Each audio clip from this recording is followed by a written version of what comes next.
Election کب تک expected ہیں؟ عام انتخابات ہر دفعہ پوچھتی ہوں آپ سے.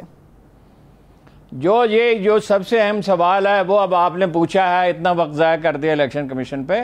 وہ اپنا الیکشن جو ہے اپریل میں چاہتے ہیں نواز شریف صاحب. دیکھیے، دو آدمی زیادہ میٹر کرتے ہیں، لیکن ان کا بس نہیں چل رہا نواز شریف صاحب کا، اور وہ اس کا اظہار بھی کرتے ہیں ان کی پارٹی کے لوگ کہ ہم بے بس ہیں الائز کی وجہ سے. عمران خان چاہتے ہیں اکتوبر میں. اب نہ اپریل اس کے لیے موزوں وقت ہے، نہ اکتوبر موزوں وقت ہے. اکتوبر میں کپاس کی بوائی ہو رہی ہوتی ہے، اور دیہات کے آدھے ووٹ دیہات کے ہیں، اور اس میں سے کوئی یعنی کل آبادی کا 10-15% اور دیہات کی آبادی کا کوئی ایک تہائی بعض اوقات اس کے فگرز تو نہیں ہیں، اندازہ کیا جا سکتا ہے تھوڑا سا. وہ مصروف ہوں گے اکتوبر میں کپاس کی بوائی میں، اور اپریل میں گندم کی کٹائی میں مصروف ہوں گے. تو الیکشن کے لیے موزوں ترین وقت تو فیبرری ہے. فیبرری زیادہ سے زیادہ اینڈ آف فیبرری. مارچ میں بھی بعض جگہ پہ سندھ میں گندم پک جاتی ہے. تو اکتوبر میں تو بالکل ہی موزوں نہیں ہے. نومبر میں ہو سکتے ہیں، لیکن اندازہ یہ ہے کہ الیکشن نومبر میں اگر نہیں ہوں گے تو زیادہ سے زیادہ بھی لیٹ ہو گئے تو فیبرری میں ہو سکتے ہیں. اپریل تک نہیں جا سکتے. ان کو پس پردہ رابطے کیے جا رہے ہیں الیکشن کرانے کے لیے. اور پرویز خٹک صاحب ہیں، ادھر اسحاق ڈار سے بات ہو رہی ہے، کیونکہ وہ بڑے میاں جو ہیں، بڑے میاں صاحب، وہ تو بیچارے جو ہیں ان کی یادداشت اب اتنا کام نہیں کرتی. ویسے تو شہباز شریف صاحب کی یادداشت بھی کام نہیں کر رہی، آپ نے دیکھا. حالانکہ ان کی میموری بہت اچھی، ایکسیلنٹ میموری تھی، کام نہیں کر رہی. وہ تقریر کرتے کرتے بیچ میں پوچھتے ہیں وہ شعر کیا تھا، اور پھر وہ انہیں شعر بالکل یاد نہیں آتا، اس کا آدھا مصرع بھی یاد نہیں آتا. واقعہ بیان کرتے ہوئے وہ بھول جاتے ہیں کہ عمران خان نے ایجیٹیشن کب کیا تھا، 2018 وہ کہہ رہے تھے. تو بہت شدید دباؤ کی حالت ہے، اور کام حکومت کر نہیں سکتی. الیکشن ناگزیر ہیں، کوئی چارہ نہیں ہے الیکشن کے سوا. اس وقت IMF سے معاملات کرنے ہیں، دوسرے ملکوں سے کرنے ہیں، اور بہت سی چیزیں ہیں. بے یقینی سب سے بڑا مرض تو جو معیشت کو لا کے وہ بے یقینی کا. تو الیکشن زیادہ نہیں ملتوی ہو سکتے اگر وہ مانیں گے. دیکھیے، زرداری صاحب رکاوٹ ہے اس میں، مولانا فضل الرحمان رکاوٹ ہے، اس لیے کہ انہیں اپنا مستقبل بہت مخدوش نظر آتا ہے. صحیح. تو مانیں گے تو ٹھیک ہے، نہیں کہ ایک آدھ دلائی انہیں چھوڑ کے چلا جائے گا. وہ کیا مشکل کام ہے؟ کہیں سے ایک ٹیلی فون جائے گا، کہیں سے کوئی یقین دہانی کرائے گا، وہ چھوڑ دیں گے. الیکشن تو جلدی کرانا کوئی مسئلہ ہی نہیں ہے، لیکن بہتر ہے کنسنسس کے ساتھ ہوں. اچھا ٹھیک ہے. ابھی آپ نے معیشت کی بھی بات کی. ارون صاحب، چودھری صاحب نے جو پریس کانفرنس کی ہے اس میں انہوں نے سیاستدانوں کو ہی ذمہ دار ٹھہرایا تمام تر خرابی کا، چاہے وہ کسی بھی سطح پر ہو. یہ ان کی رائے ہے، ٹھیک ہے. آپ ان کی رائے پہ سیاستدان تو ذمہ دار نہیں، ہم سب جانتے ہیں، بے شمار لوگ ذمہ دار ہیں.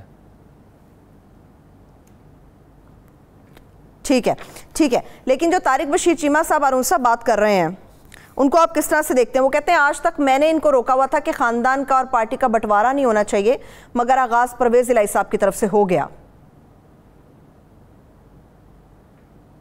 انہوں نے کیا روکے ہوا تھا؟ وہ اس پوزیشن میں یہ ایک خاندان کی پارٹی ہے، تو طارق بشیر چیمہ صاحب کا کیا عمل دخل ہے اس میں؟ اتنا زیادہ تو نہیں ہے.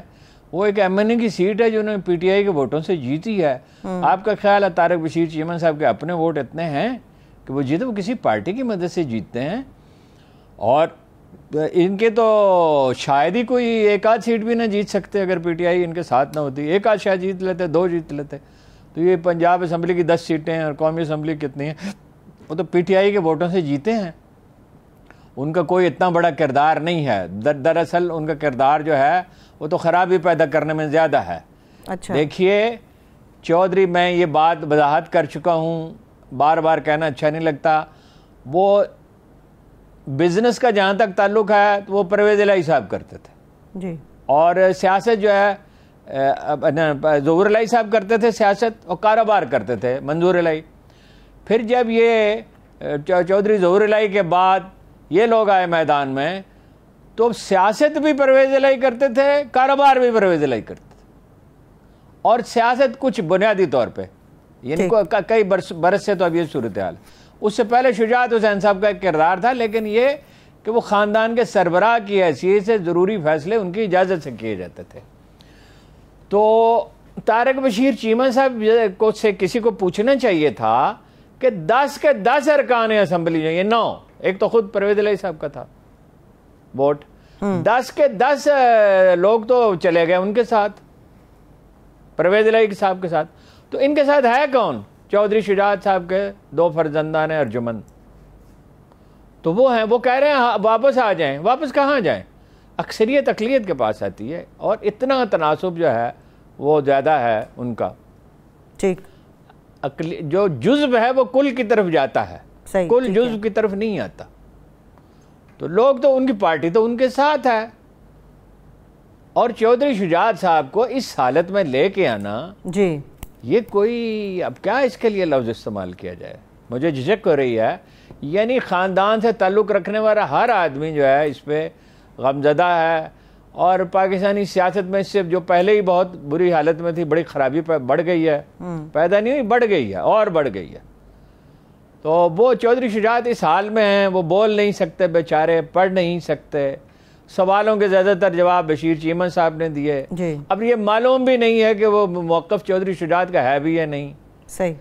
تو اولاد جو اب چودھری صاحب فرماتے ہیں، اب مجھے بہت تأمل ہو رہا ہے بات کرنے میں، کہ جی میرے بیٹوں نے میری اجازت سے کیا ہے. جی تو کیا تو بیٹوں نہیں ہے نا، چودھری صاحب کا کیا عمل دخل ہے؟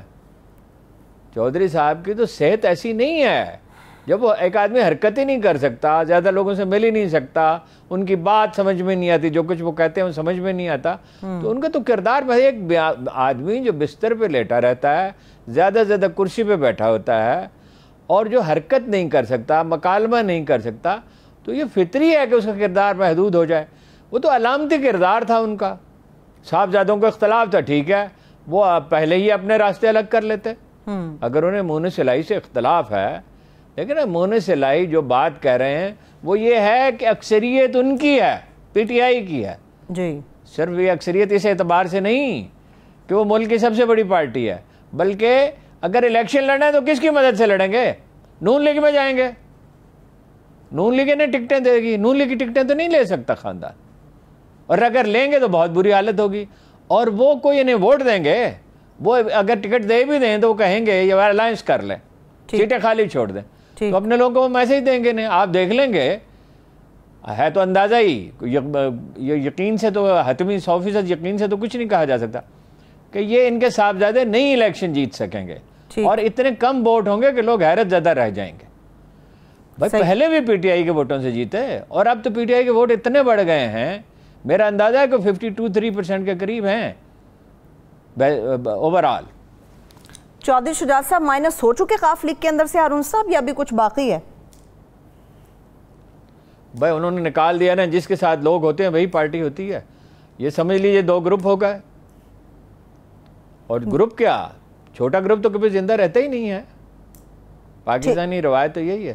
ٹھیک ہے، لیکن ہارون صاحب یہ کہا جا رہا تھا آج پریس کانفرنس میں بھی بار بار کہ وہ بانی ہیں پارٹی کے، ان کو صدارت سے ایک تو ہٹایا نہیں جا سکتا، اور دوسرا چودھری شجاعت صاحب نے کہا کہ وہ پارٹی آئین کے اندر تبدیلی کرنا چاہتے ہیں. تو کر لینا تبدیلی، جو مرضی کریں. جب ان کے ساتھ لوگ ہی نہیں ہیں، میں نے آپ کو ایکسپلین کر دیا کہ وہ کس کے ووٹوں سے جیتیں گے. الیکشن لڑیں گے تو کون انہیں ووٹ دے گا؟ نون لیگ والے انہیں ووٹ دیں گے. یہ بات سمجھ میں آتی ہے آپ کو؟